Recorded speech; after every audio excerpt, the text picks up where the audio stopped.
Hello, আসসালামু আলাইকুম guys. আপনারা সবাই কেমন আছেন? আশা করি সবাই ভালো আছেন।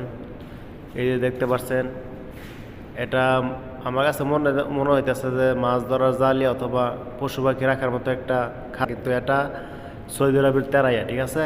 এই যে দেখেন চাইনারা কত বুদ্ধি, এটা খাঁচা বানাইয়া লক্ষ লক্ষ টাকা ইনকাম করতেছে। দেখেন, এটা তো শুধু এই যে আমাদের দেশে মোটা গুণা আছে না, এই যে গুণা দিয়ে বানাইছে, দেখছেন নি? এই দেখেন পুরাটাই গুণা, ঠিক আছে? গুনার মাঝে কি করছে এরা, ছোটো ছোটো লাইট, এলইডি লাইটগুলো ফিটিং করছে, ঠিক আছে? এই দেখেন তেরাইটা আমি এখন জ্বালাইতেছি। এই দেখেন,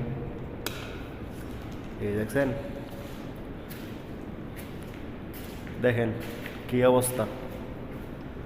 এটা নাকি তেরাইয়া। আমি আর আগে এই তেরাই লাগাই নাই, ঠিক আছে? এটাই আমার ফার্স্ট তেরাই লাগাইছি।